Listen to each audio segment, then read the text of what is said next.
Happy Sunday saudara, mari bangkit berdiri. Berikan tepuk tangan yang paling meriah untuk Tuhan Yesus.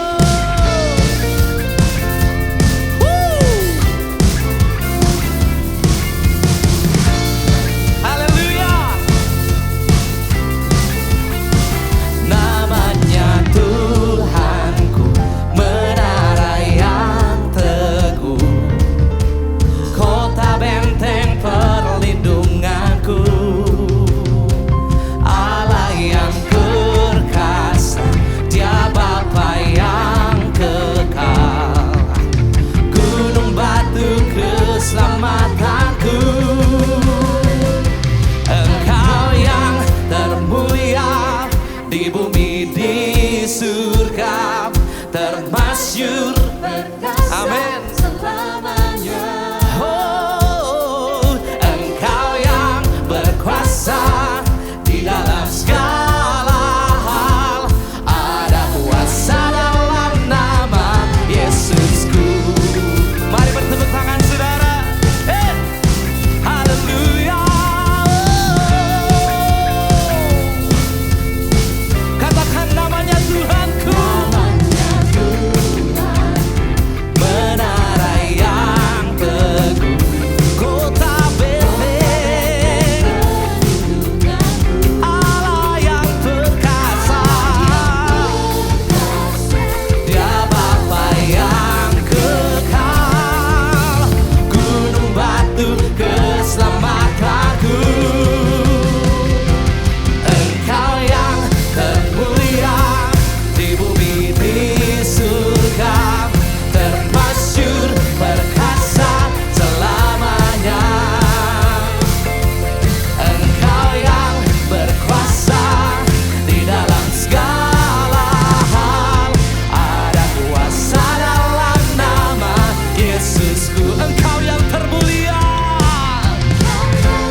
Segala nama, haleluya, nama yang telah membebaskanku. Segala kuasa tunduk pada nama itu, Yesus Tuhan, segala Tuhan. Nama di atas segala nama, nama di atas segala nama, nama yang telah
segala nama. Siapa namanya?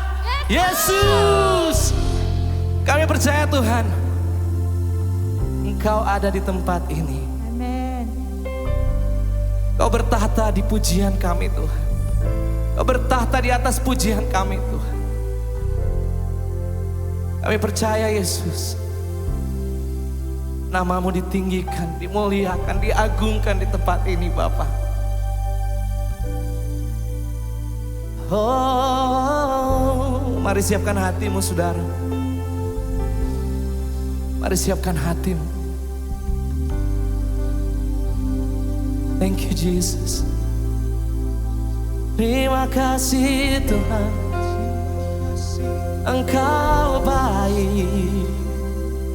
Oh,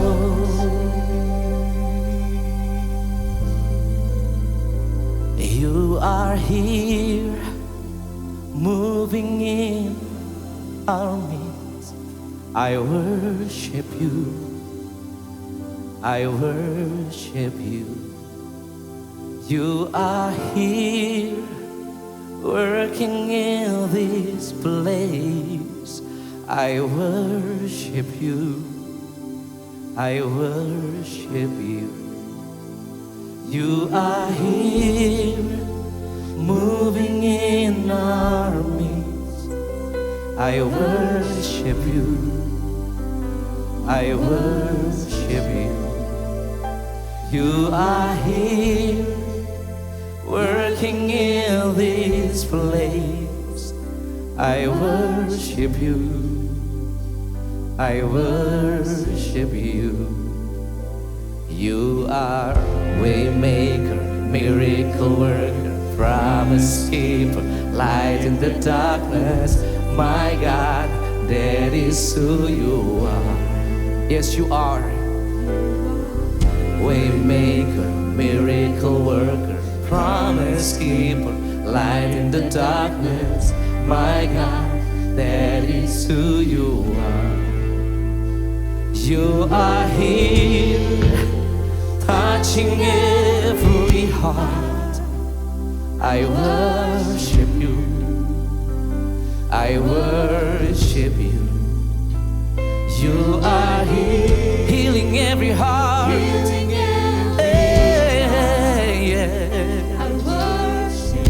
I worship You.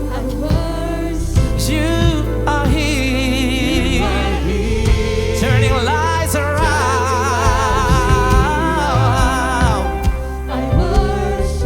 I worship You. You are here, Abba Father, Abba Father. Hey, yeah. I worship You, I worship You. You are waymaker, miracle worker, promise keeper, light in the darkness. My God, that is who You are.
Kami percaya Tuhan, Engkau ada di tempat ini Tuhan.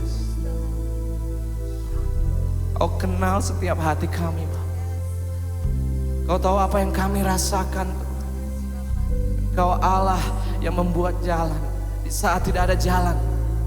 Kami percaya Tuhan, Engkau berkuasa penuh atas hidup kami Bapa. Kau yang berdaulat atas hidup kami Tuhan. Kau satu-satunya Allah di hidup kami Bapa. Mari berikan sorak-sorai yang paling meriah untuk Tuhan kita. Lebih meriah lagi untuk Tuhan kita. Haleluya, haleluya, oh haleluya.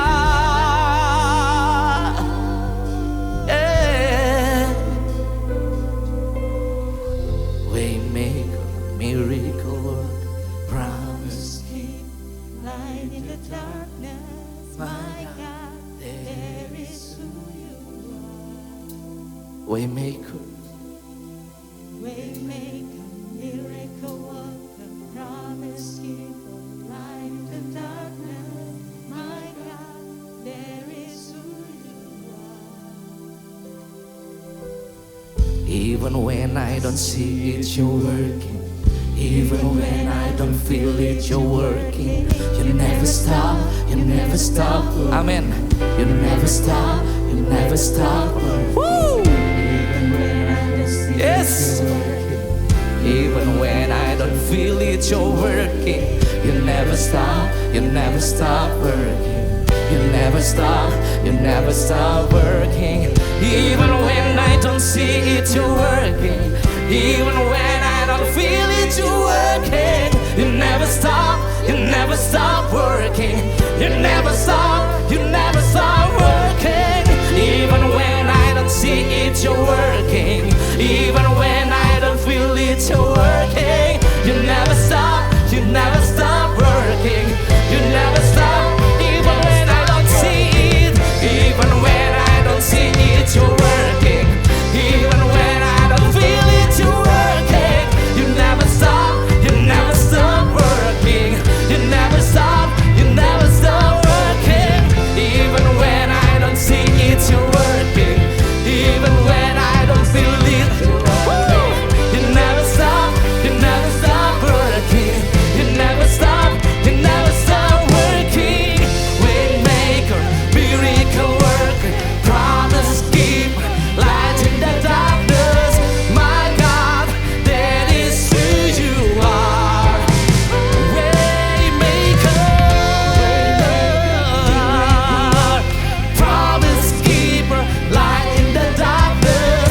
My God, that is who you are. That is who you are. That is who you are. That is who you are. That is who you are. Oh, that is who you are. That is who you are. That is who you are. That is who you are. Hallelujah. Hallelujah. Haleluya, Hallelujah. haleluya. Thank you Jesus. Saudara, saat ini kita akan sama-sama memberikan persembahan syukur awal tahun. Mungkin di bangku saudara sudah tersedia. Ini yang biasa kita lakukan setiap tahun. Kita akan melakukan bersama-sama. Dan bagi saudara yang mengikuti secara online, di screen di bawah saudara tertera rekening yang saudara bisa berikan ke sana. Dan ini akan kita gunakan untuk memberkati banyak orang. Untuk memuliakan nama Tuhan. Untuk pekerjaan Tuhan. Nah, sebelum itu kita sama-sama bersatu hati dalam doa. Baik yang saudara hadir on-site maupun online. Kita akan memberikan yang terbaik. Tuhan kita Tuhan yang melihat hati. Dan biarlah persembahan ini adalah wujud ekspresi kasih kita kepada Tuhan. Amin. Mari kita satukan hati dalam doa. Bapa, kami mengucap syukur untuk perlindungan-Mu, penyertaan-Mu yang begitu luar biasa. Sampai saat ini Tuhan, kami melihat kuasa-Mu begitu nyata Tuhan. Kasih-Mu sempurna atas setiap kami Tuhan. Dan Tuhan, awal tahun ini Tuhan kami akan memulai, dan kami juga percaya Kau sudah menyediakan apa yang baik bagi kami. Dan biarlah persembahan syukur awal tahun ini sebagai ungkapan rasa syukur kami, berterima kasih kami untuk Engkau Tuhan. Dan biarlah semuanya ini bisa menjadi berkat bagi banyak orang dan memuliakan nama-Mu. Terima kasih Tuhan. Dalam nama Tuhan Yesus, kami berdoa dan mengucap syukur. Amin. Saudara yang hadir secara onsite, kita akan sama-sama memasukkan kotak yang sudah tersedia di depan. Akan dimulai dari saya. Saudara bisa ikuti mulai dari baris depan, kemudian ke belakang, dan selanjutnya sampai di atas. Amin. Yuk. Takkan pernah, takkan pernah ku bawa selain yang terbaik, yang harum dan sejati di hadapan tatamu. Yesusku, terimalah korban syukurku ini yang mengalir di hatiku sebagai persembahanku. Takkan pernah aku bawa selain yang terbaik, yang harum dan sejati di hadapan tatamu. Yesusku, terimalah korban syukurku ini yang mengalir di hatiku sebagai persembahanku. Beri kemuliaan bagi Tuhan. Saudara, nanti yang belum sempat sesudah kebaktian, saudara bisa memberikannya. Dan saat ini minggu yang spesial, katakan sebelahnya spesial. Ya, kita kedatangan hamba Tuhan yang memang sudah tidak asing lagi. Sudah seperti rumah sendiri katanya kalau selalu ke ICC. Dan katanya ini yang pertama kali di tahun 2022 dia hadir sebagai pembicara tamu ICC yang pertama. Jadi siapkan hati saudara, karena saya yakin percaya apa yang disampaikan akan memberkati kita semua. Boleh kita bangkit berdiri? Kita kasih aplaus yang meriah untuk Pastor Alfi dari GPCC Jakarta.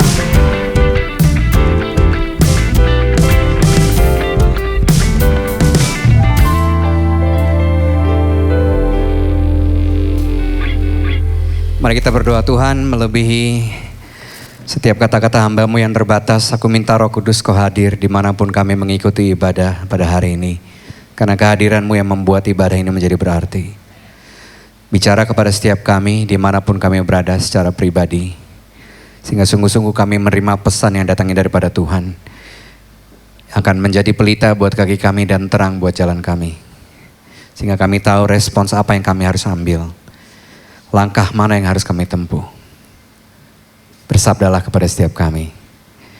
Dalam nama Bapa, Anak dan Roh Kudus dalam nama Yesus Kristus Tuhan. Dan semua yang siap berkata, amin. Selamat pagi.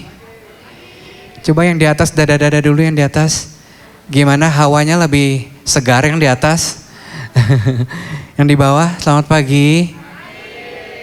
Wow, terima kasih Pastor Yopi dan Pastor Chandra kalau mengikuti dari Amerika.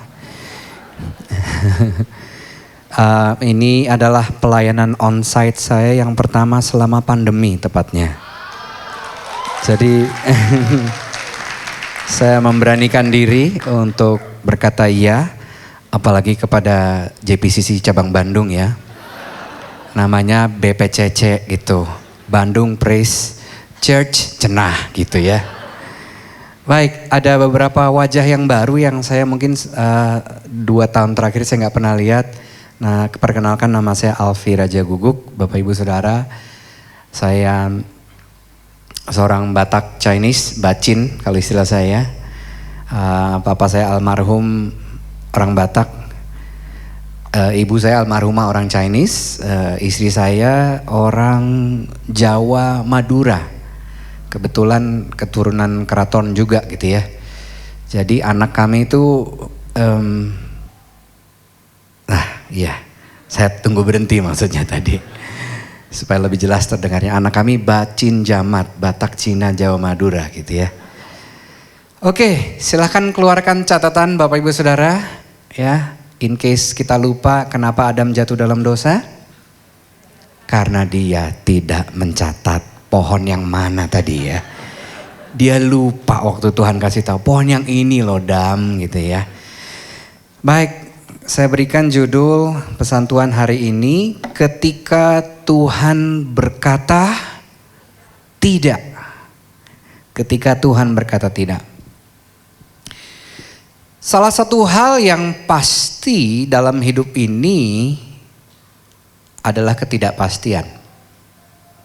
Salah satu hal yang pasti terjadi dalam hidup saudara dan saya sebagai pengikut Kristus namanya uncertainty atau ketidakpastian. Dalam hampir 2 tahun ini seluruh dunia belajar tentang hal ini. Tanpa terkecuali kita sebagai pengikut Kristus. Dan bahkan menurut saya sampai beberapa tahun ke depan dampak dari pandemi ini masih akan terus kita hadapi. Ada yang sudah berani datang onsite, ada yang belum berani datang onsite, ada yang sudah berani jalan-jalan, ada yang belum berani makan di restoran dan sebagainya. Nah, Ibrani 12 ayat 26 sampai 27 katakan, waktu itu suaranya menggoncangkan bumi, tetapi sekarang ia memberikan janji, satu kali lagi aku akan menggoncangkan bukan hanya bumi saja melainkan langit juga. Ungkapan satu kali lagi menunjuk kepada perubahan pada apa yang dapat digoncangkan. Baca sama-sama dari kata karena 3, 4. Karena ia dijadikan supaya tinggal tetap apa yang tidak tergoncangkan. Pasca pandemi ini saudara, perubahan, ketidakpastian, dan disrupsi lainnya mungkin dan akan terjadi. Kenapa demikian? Supaya apa yang tidak tergoncangkan akan tinggal tetap. Yaitu Tuhan, kerajaan surga, dan firman Tuhan. Salah satu pakar ahli syaraf, namanya David Rock, menemukan bahwa ada 5 hal yang tampaknya sangat penting bagi otak manusia. Dan dia menyebutnya dengan istilah ini, SCARF. SCARF. 5 hal ini adalah area di mana manusia menilai sebuah stimulus atau pemicu otak itu sebagai sesuatu yang baik atau buruk. Sebagai sebuah reward atau hadiah atau threat atau ancaman. Dan 5 hal ini adalah status. Yang kedua certainty atau kepastian. Yang ketiga otonomi, bisa melakukan semuanya sendiri. Yang keempat, relatedness, ketersambungan, keterkaitan. Dan yang kelima, keadilan atau fairness. Nah, salah satunya adalah certainty, C tadi, certainty. Yang berbicara tentang kemampuan manusia untuk tahu dan bisa memprediksi masa depannya.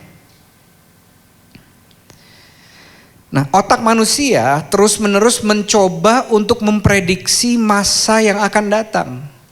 Baik dalam jangka pendek maupun jangka panjang. Ketidakpastian kecil saja ternyata bisa menghasilkan respons yang error atau keliru dalam otak kita. Sehingga akhirnya kita merespons dengan khawatir, takut, frustasi, atau bahkan putus asa. Nah, respons yang tadi itu menurut saya mirip waktu kita meminta sesuatu, berdoa kepada Tuhan dan Tuhan bilang tidak. Pernah gak saudara waktu dalam perjalanan iman saudara, kayaknya waktu awal-awal ngikut Tuhan belum doa udah dijawab. Minta ini, minta itu, kayaknya doanya gampang banget dijawabnya. Terus kita bilang ini, Tuhan sayang banget sama saya. Kemudian kita menjadi lebih dewasa. Ternyata ada doa-doa yang Tuhan bilang, tunggu. Kita menjadi semakin dewasa. Ada lagi doa-doa yang Tuhan bilang, Alfi, no. Kalau saudara sudah punya anak, dan anak saudara masih kecil, perkataan yang paling dia tidak mau dengar adalah kata ini, tidak. Benar gak? Kalau kita bilang enggak sama anak kita, lalu mereka nanya apa? Kenapa? Benar gak? Dedi, anak saya yang paling kecil suka gampang mengambil hati dedinya. Antara mengambil hati sama mengusik hati. Dedi tolong beliin ini dong, gini-gini. Enggak. Kenapa? Emang Dedi miskin ya? Gimana ya jawabnya sebagai hamba Tuhan ya? Enggak, Dedi dipelihara sama Tuhan. Gitu kira-kira ya. Nah, ketika Tuhan berkata tidak kepada doa dan permohonan kita, saudara, disinilah justru iman kita sedang diuji.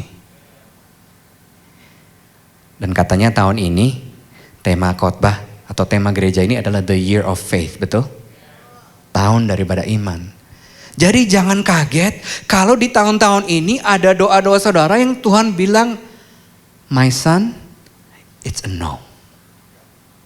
My daughter, it's a no. Karena aku mengasihi kamu, maka aku harus bilang no. Ketika itulah Tuhan sedang ingin memperkuat iman saudara. Ketika itulah Tuhan seperti ingin bilang gini, anakku, aku tahu kamu mau itu banget. Tapi aku lebih tertarik untuk memperkuat imanmu daripada membuat hidupmu sebagai pengikutku itu begitu mudah dan begitu gampang. Bayangkan kalau setiap permohonan anak saudara, saudara bilang iya. Seperti film Bruce Almighty, tekan tombolnya, yes to all. Saya gak bisa membayangkan kalau semua permohonan anak saya bilang iya. Itu sebabnya saya bilang gini sama anak-anak saya. Raya, Tiara, lebih gampang untuk Dedi bilang iya daripada bilang enggak. Tapi kalau semua yang kalian minta Dedi bilang iya, Dedi takut nanti kamu kalau udah lebih besar gak bisa menjalani hidup ini dengan kuat. Bapak Ibu Saudara, yang terlalu sering kasih anaknya gadget hanya supaya dia diam. Ayo. Halo. Yang terlalu sering kasih minuman-minuman kekinian supaya anaknya gak bosan di rumah. Hati-hati. Nanti gampang gemuk seperti saya dulu.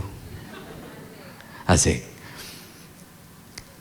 Ketika realita kita sangat berbeda dengan ekspektasi kita, disinilah iman jadi berperan.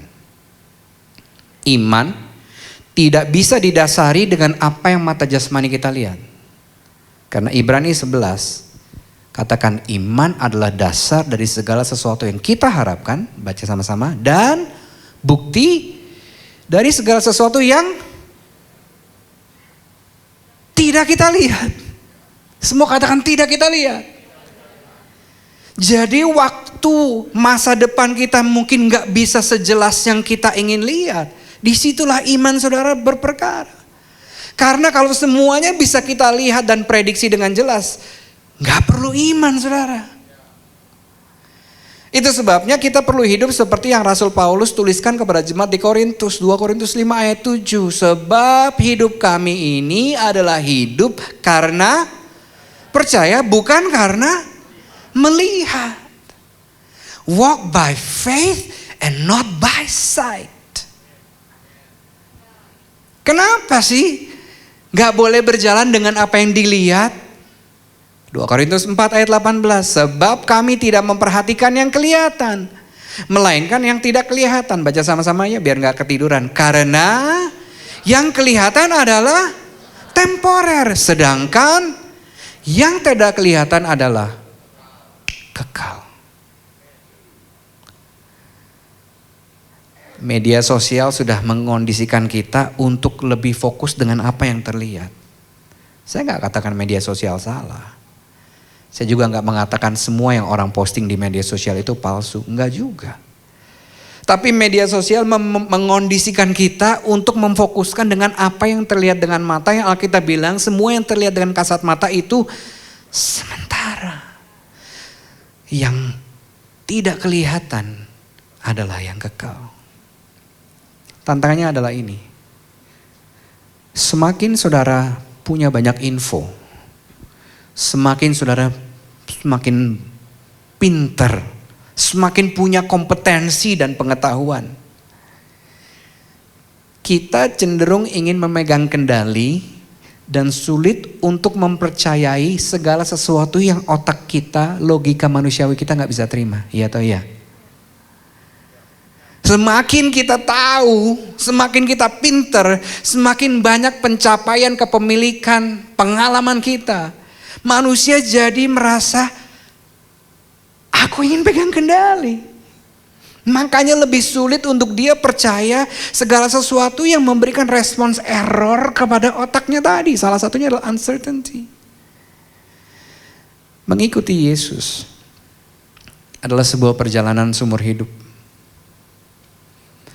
yang juga mengandung ketidakpastian. Kenapa? Karena saudara dan saya gak bisa mengendalikan apa yang boleh terjadi, apa yang gak boleh terjadi.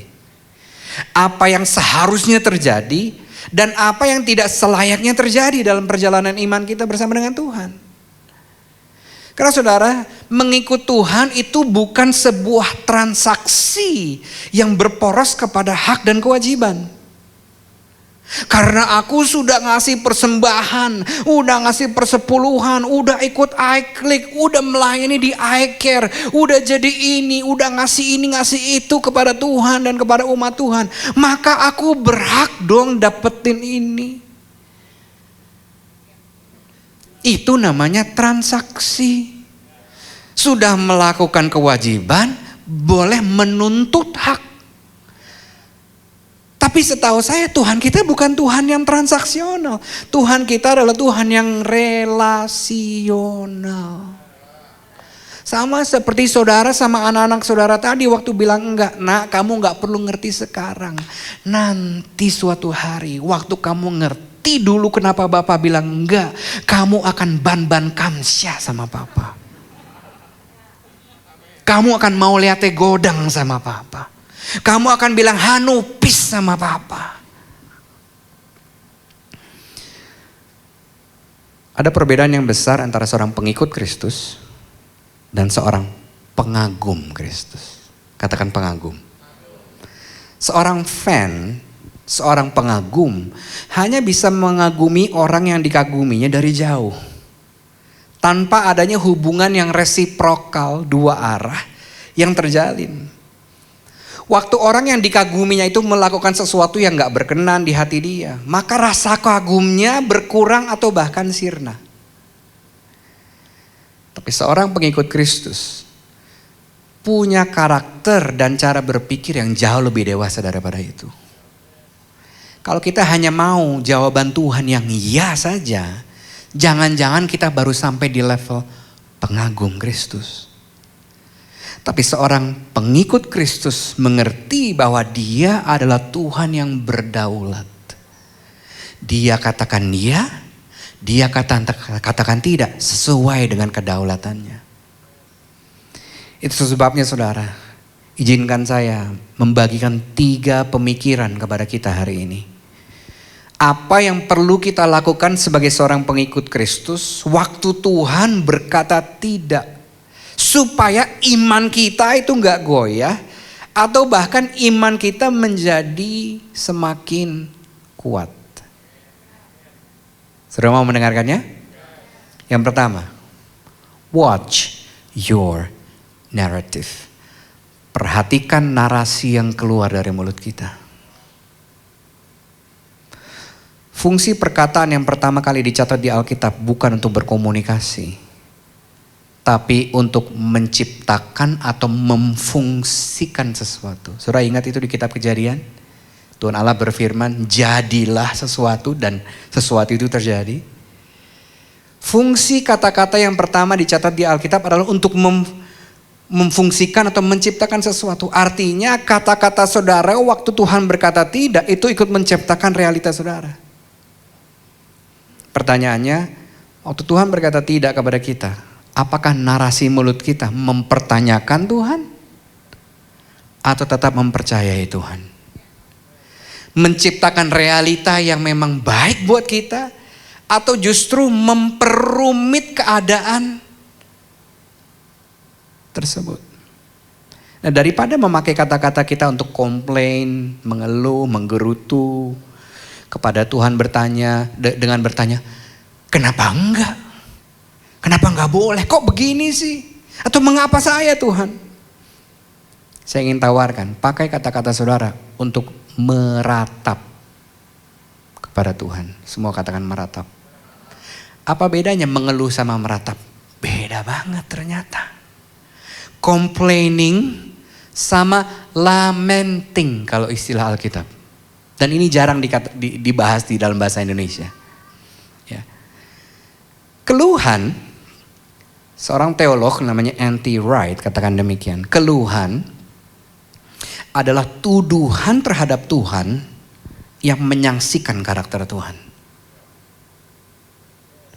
Ratapan adalah seruan kepada Tuhan justru berdasarkan keyakinan kepada karakternya. Yang satu menyaksikan karakternya, yang satu ingin meneguhkan karakternya kepada diri sendiri. Saudara lihat perbedaannya di sini? Ya, complaining sama lamenting. Kalau saudara pernah baca kitab Mazmur, Mazmur adalah kitab yang syarat dengan ratapan. Bahkan di Alkitab ada sebuah kitab yang namanya ratapan. Mengakui rasa sakit dan mengakui kekecewaan adalah sebuah tindakan rohani, bukan tandanya kurang iman. Saya ulangi. Mengakui rasa sakit dan mengakui kekecewaan termasuk kepada Tuhan adalah sebuah tindakan rohani dan bukan tandanya saudara kurang atau lemah imannya. Karena pengakuan saudara yang jujur seperti ini justru akan mendekatkan kita kepada Tuhan. Pengakuan kita yang seperti ini akan memicu kesadaran kita sebagai manusia yang terbatas dan akan mengubah perspektif kita kepada kebesaran dan kedaulatan Tuhan. Mata kita cenderung fokus kepada hal-hal yang terlihat. Padahal yang tadi sudah kita baca, semua yang lebih penting dan lebih kekal itu tidak terlihat oleh mata jasmani kita. Itu sebabnya Rasul Paulus bercerita di 2 Korintus 4. Dia bilang gini, sebab penderitaan ringan, katakan ringan, yang sekarang ini mengerjakan bagi kami kemuliaan kekal yang melebihi segala-galanya. Jauh lebih besar daripada penderitaan kami. Sebab kami tidak memperhatikan yang, melainkan yang tak kelihatan. Karena yang tidak kelihatan adalah sementara, sedangkan yang tidak kelihatan adalah kekal. Bayangkan saudara, fokusnya adalah di kata ringan. Setelah Paulus melewati berbagai macam penderitaan dalam pelayanannya, di penjara, dipukuli, dicambuk, melewati bahaya maut, dilempari batu, kapalnya pernah karam, dia lalu terkatung-katung di laut, seringkali dia lapar, dahaga, kedinginan, gak punya pakaian. Dia tetap menyebut itu dengan kata apa? Ringan. Ada yang aneh di sini. Ada yang bikin otak kita korslet, benar gak? Kita aja kadang-kadang omsetnya turun aja udah mulai komplain. Jodoh gak datang-datang aja udah bilang, Tuhan lebih cepat renovasi ICC Tuhan. Paulus setelah melewati semua itu dia bilang penderitaan ringan yang kami alami. Kenapa? Karena matanya gak melihat kepada yang terlihat. Matanya fokus kepada yang gak kelihatan karena yang tidak kelihatan adalah kekal. Dia fokus kepada kemuliaan yang Tuhan sedang kerjakan lewat penderitaan itu. Dan ini hanya bisa terjadi kepada orang-orang yang relasional hubungannya sama Tuhan, bukan transaksional sama Tuhan. Mami saya meninggal setelah 13 tahun bergumul melawan kanker payudara, tulang belakang, paru-paru, dan otak. Mami Yanti pergi tepat di hari ulang tahun saya 4 tahun yang lalu. Tidak disangka-sangka saya menangis setiap hari selama 6 bulan. Di momen-momen yang random. Termasuk waktu berkhotbah. Banyak orang, baik yang saya kenal maupun tidak, menyampaikan kepada saya bagaimana Tuhan menjawab kerinduan hati mereka lewat doa mama saya. Dan saudara, jujur saya katakan, semakin sering mereka cerita bagaimana Tuhan menjawab doa mereka lewat doa mama saya. Saya pengen ngomong gini, can you please shut up? Lu bisa diem gak? Gua gak mau dengar cerita-cerita ini, karena semakin banyak saya dengar cerita seperti ini, hati saya semakin merasa lebih sakit. Disitulah saya sebenarnya meratap kepada Tuhan. Saya tahu bahwa Tuhan baik. Tapi saya bertanya kepada dia, Tuhan kenapa yang saya alami ini sepertinya enggak terasa baik? Mana yang katanya semua mendatangkan kebaikan. Karena jujur rasanya hari ini enggak terasa seperti itu. Mami saya pergi dalam keadaan tidak sembuh. Bahkan penyebaran sudah berbagai tempat. Dan saya bilang kepada Tuhan, kenapa engkau pakai mama saya untuk menjawab doa banyak orang, tapi doanya sendiri gak Tuhan jawab. 13 tahun. Saya bilang, Tuhan, saya gak bisa memungkiri engkau baik. Tapi saya juga gak bisa memungkiri bahwa hati saya sakit. Saya masih belum bisa terima bahwa Tuhan mengambil mama saya. Dan setiap kali rasa sakit itu muncul, saya minta kepada Tuhan. Ini, saya masih ingat doa saya sampai hari ini. Kalau saudara kehilangan orang yang saudara kasih, saudara boleh meniru doa saya. Saya bilang, Tuhan, aku mau mengalami kasih-Mu seperti yang belum pernah aku alami sebelumnya. Karena hanya kasih-Mu yang bisa memulihkan aku. Lambat namun akhirnya saya belajar bahwa adalah lebih baik tidak mengerti daripada tidak percaya. Saya memilih untuk tidak mengerti kenapa ini begini dan begitu, daripada tidak percaya bahwa Tuhan tetap baik buat saya. It is better not to understand than not to believe that you love me. Saya ingin titipkan ini. Waktu saudara, iman saudara diuji. Ingat, saudara gak butuh kejelasan. Halo. Karena saudara bukan Tuhan. Saudara butuh damai sejahtera. Bukan kejelasan. Amin. Seorang hamba Tuhan yang kehilangan anaknya karena bunuh diri berkata demikian. Other people, saya langsung terjemahkan ke dalam bahasa Indonesia. Orang lain akan menemukan kesembuhan dari luka-lukamu. Pesan hidup terkuat dan pelayananmu yang paling efektif akan keluar dari rasa sakit yang paling dalam. Namanya Rick Warren. Dia kehilangan seorang hamba Tuhan yang sangat dipakai Tuhan luar biasa. Anaknya sendiri meninggal karena bunuh diri. Dan dia berkata demikian. Kalau saya jadi Rick Warren mungkin pertanyaannya berbeda. Saya udah ngarang buku Tuhan. Saya udah lakukan ini itu. No, tapi ini respons yang diberikan. Saudara, kalau saudara belum mengerti sekarang, ingatlah ceritanya belum selesai. Yang Tuhan mau pakai bukan tentang kepedihanmu, adalah Tuhan mau pakai cerita saya buat siapa. Yang kedua. Yang tidur biarkan tidur. Let God. Enak soalnya ya, tadi saya lihat situ enak loh udaranya. Let God be God. Biarkan Tuhan menjadi Tuhan. Waktu Tuhan berkata tidak, waktu iman saudara diuji, biarkan Tuhan jadi Tuhan. Hanya mereka yang punya iman yang teguh yang bisa setia sama Tuhan sampai pada akhirnya. Makanya dalam bahasa Inggris menariknya kata setia sama kata iman punya akar kata yang sama, yaitu apa? Faithful. Faithful setia, faith iman. Hanya orang yang penuh dengan iman yang bisa setia sampai pada akhirnya. Ayat yang sering kali dikutip kalau orang meninggal. 2 Timotius 4 ayat 7. Aku telah mengakhiri pertandingan yang baik. Aku telah mencapai garis akhir dan aku telah memelihara iman. Yesus sendiri melalui keadaan di mana Allah Bapa berkata tidak kepada dia. Yesus belajar menyerahkan haknya untuk dimengerti. Untuk memahami rencana Bapa, untuk dibela oleh orang-orang yang dia kasihi dan dia muridkan, untuk membalas dan untuk tidak ditinggalkan oleh Bapanya di momen-momen yang terakhir waktu dia bilang Eli, Eli lama sabachthani. Yesus pun mengalami momen-momen itu, di mana momen-momen terakhir hidupnya seperti terasa Tuhan meninggalkan dia.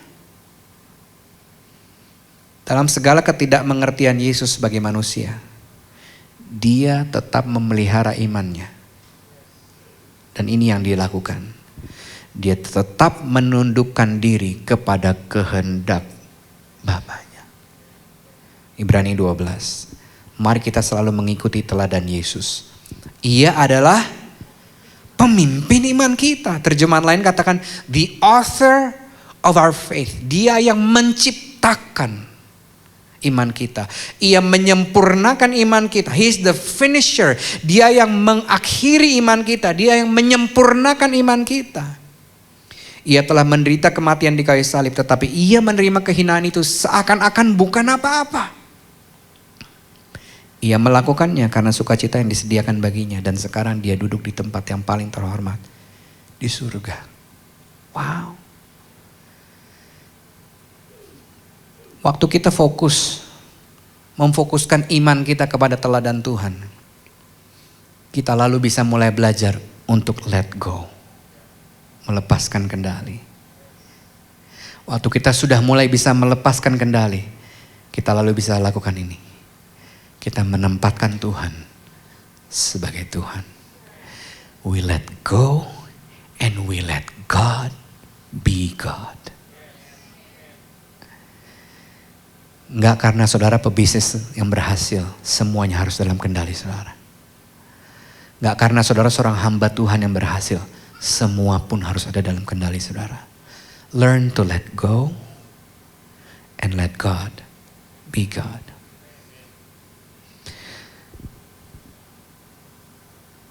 Karena jujur saudara, bahkan sebagai hamba Tuhan, terkadang saya pun masih suka transaksional sama Tuhan.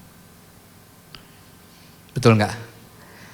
Karena saya sudah melakukan hal-hal yang baik, saya berhak dong mengalami hal-hal yang baik dari Tuhan. Namun kenyataannya kan enggak seperti ini saudara, betul enggak? Seorang hamba Tuhan, Pastor Andy Stanley, menyampaikannya dengan perspektif yang sangat tepat. Dia bilang gini, orang Kristen percaya kepada Tuhan yang mengizinkan hal-hal yang terburuk terjadi kepada orang yang terbaik. Yaitu Yesus. Halo. Dia kasih Yesus sebagai teladan. The worst possible thing terjadi kepada the best possible person, Jesus. Siapa kita untuk bilang, aku berhak dong mengalami itu. Halo. Hal yang terburuk sudah terjadi kepada orang yang terbaik. Makanya yang kita fokuskan, jangan kesaksian orang. Halo. Yang firman Tuhan bilang akan tinggal tetap, bukan khotbah orang, bukan kesaksian orang, tapi firman Tuhan. Halo. Betul nggak? Jangan terlalu ngefans sama hamba Tuhan, saya kasih tahu. Jangan terlalu ngikutin kalau hamba Tuhan ini ngikutin channel-channel. Nggak ada yang salah dengan itu. Tapi gini saya kasih tahu. Kalau Tuhan bisa berbicara lewat mereka, Tuhan lebih ingin berbicara langsung sama saudara. Itu orang dewasa.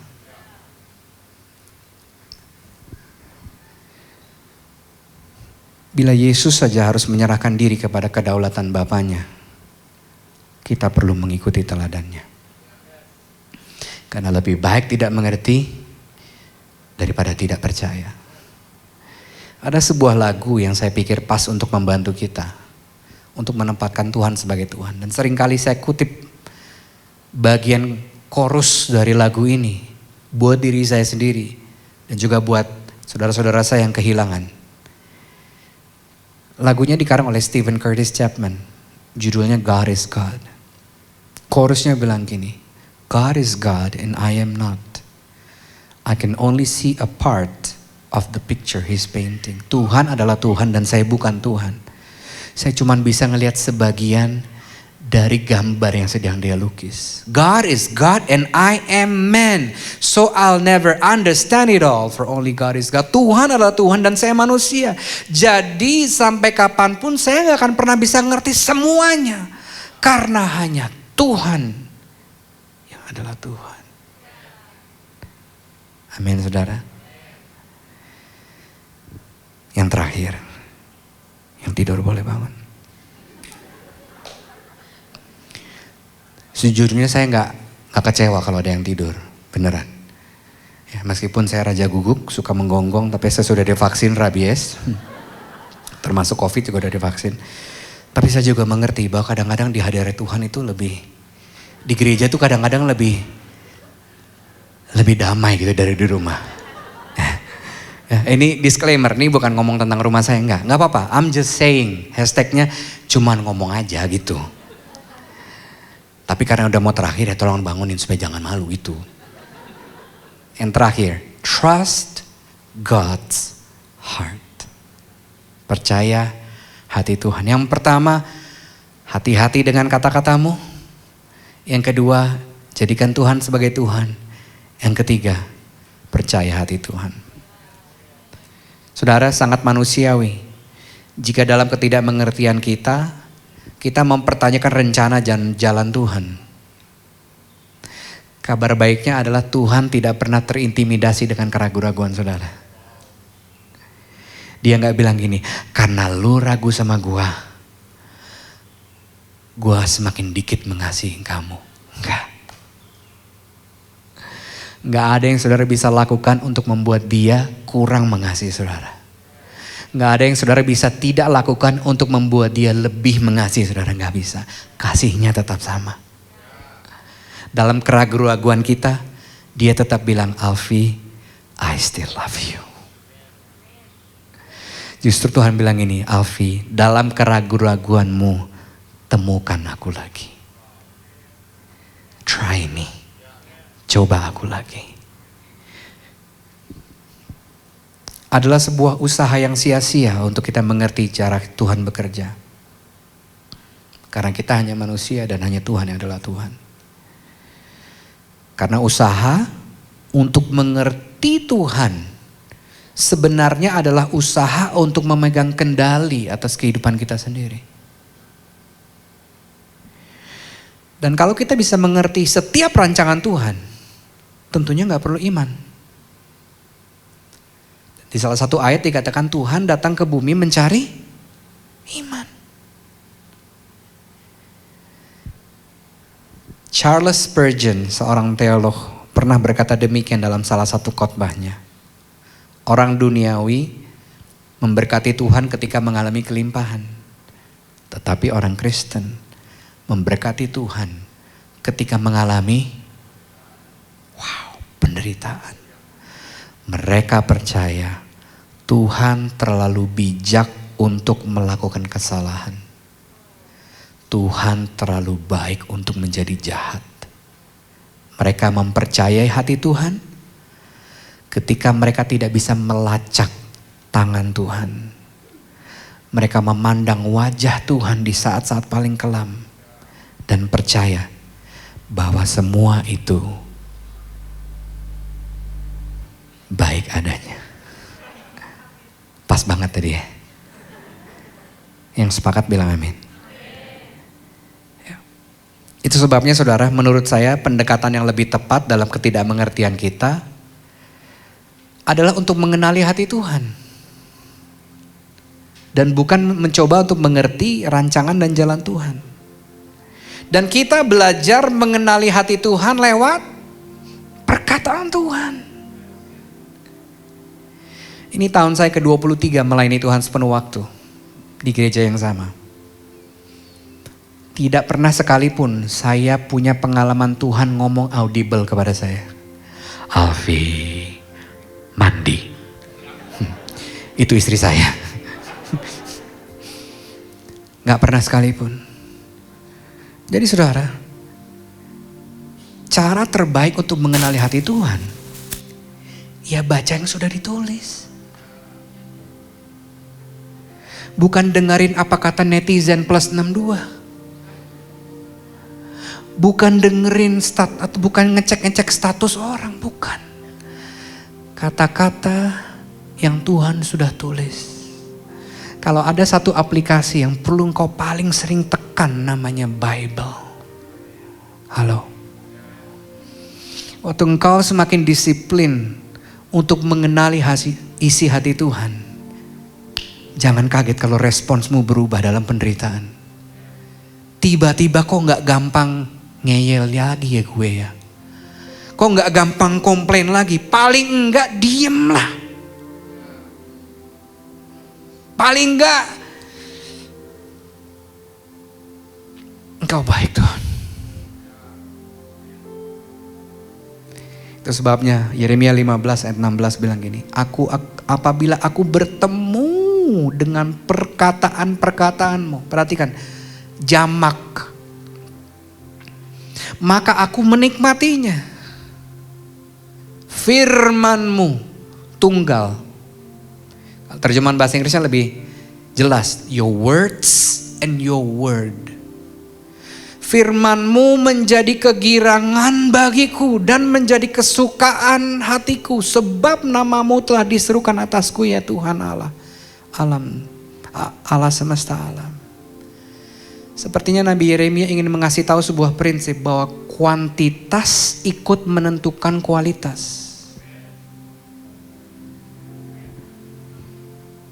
Selama pandemi, saya berhasil menurunkan 31 kg. Terima kasih. Nggak semudah itu perjalanannya. Jangan sedih. Itu sebabnya saudara, waktu saya bosen banget olahraga. Saya ini bukan kayak ada Mas Taat gak sih di sini? Nggak ada. Saya ini bukan dia gitu ya. Oke, mari kita angkat beban. Enggak, saya belum sampai situ gitu ya. Gitu. Angkat beban menjadi kesukaan hatiku. Saya belum ke situ. Belum ya, bukan tidak ya, belum. Ingat ya. Saya punya, jangan direkam. Saya punya nazar, saya ulang tahun ke-50 saya six pack.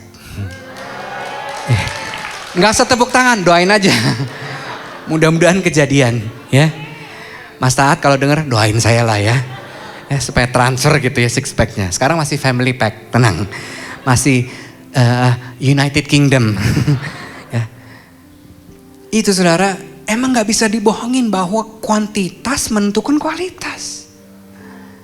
Semakin sering saya olahraga ini, olahraga itu, semakin sering saya tahu, oh yang tadi tuh bikin encok. Mesti core-nya dikencengin. Saya begitu pula dengan baca firman. Begitu pula dengan mengatur pola makan.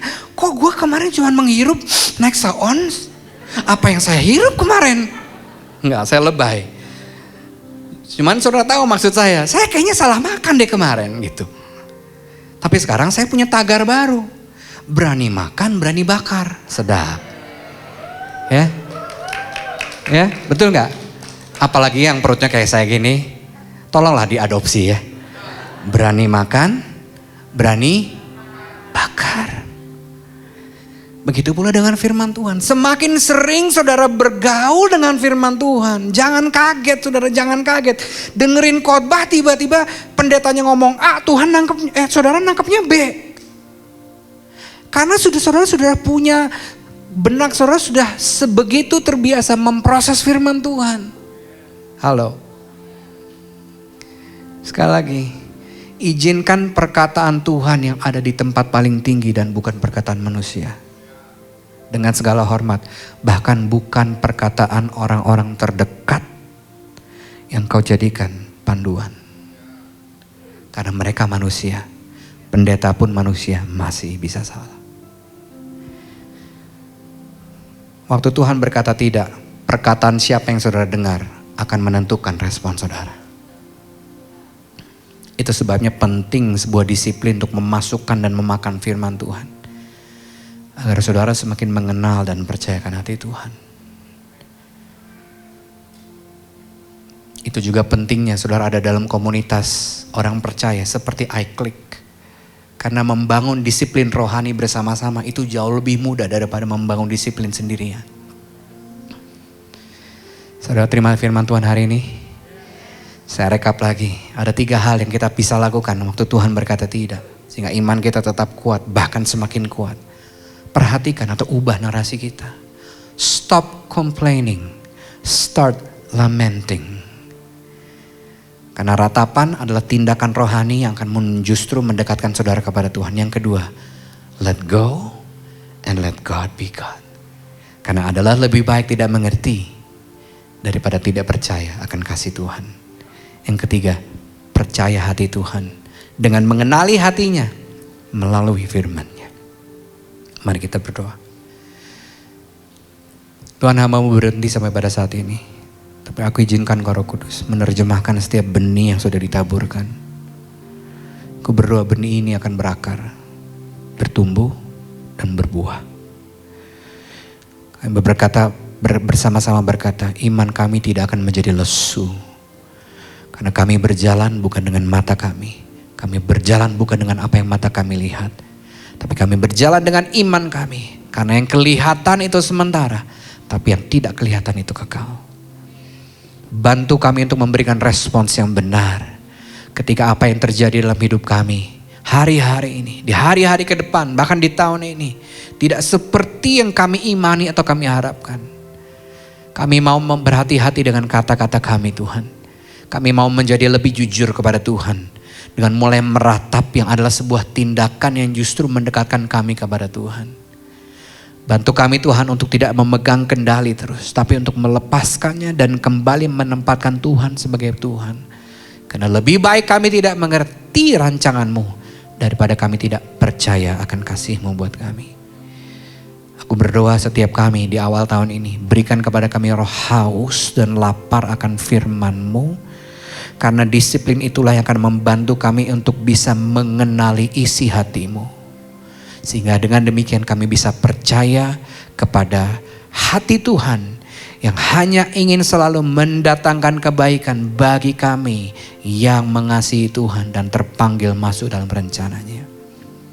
Bagimulah segala kemuliaan kekal sampai selamanya. Dalam nama Bapa, Anak dan Roh Kudus, dalam nama Yesus Kristus Tuhan. Dan semua yang sudah menerima firman-Nya berkata, amin.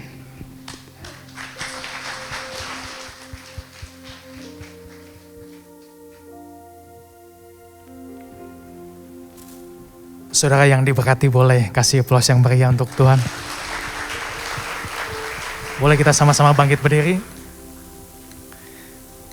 Kita mau berdoa mengarahkan tangan kepada hambanya Pastor Alfi yang sudah menyampaikan firman-Nya untuk bisa menguatkan kita, baik yang kita hadir di sini maupun yang mengikuti secara online. Tuhan Yesus, terima kasih hamba-Mu sudah menyampaikan isi hati-Mu Tuhan untuk kami semua Tuhan. Berkati Pastor Alfi dan keluarganya, pelayanannya Tuhan. Kesehatannya juga Tuhan, kami percaya Tuhan pengalaman hidupnya bersama dengan Engkau Tuhan akan menjadi berkat bagi banyak orang Tuhan. Kami percaya Tuhan apa yang baik sudah Engkau siapkan bagi Pastor Alfi dan keluarganya. Berkati juga gereja GPCC Tuhan, kami percaya gereja ini Engkau pakai untuk menjadi berkat Tuhan. Membawa banyak orang mengerti, mengenal siapa Engkau. Terima kasih Tuhan. Dan kami juga percaya Engkau sudah menyediakan berkat bagi kami semua yang ada di sini. Mari kita angkat kedua tangan kita. Berkat, kasih karunia, perlindungan, penyertaan yang sempurna yang dari Tuhan akan selalu menyertai kita. Mulai hari ini sampai selama-lamanya. Karena Tuhan sangat mengasihi kita. Dan perkataannya adalah ya dan amin. Terimalah berkat yang daripada Tuhan turun atasmu. Diberkati keluargamu, pasanganmu, anak cucumu, pekerjaan usahamu diberkati oleh Tuhan. Dan Tuhan akan mempertemukan engkau dengan orang-orang yang tepat. Dan Tuhan akan pakai engkau menjadi berkat kesaksian bagi banyak orang. Dalam nama Tuhan Yesus, yang percaya sudah menerimanya, sama-sama katakan amin. Haleluya. Tuhan Yesus memberkati.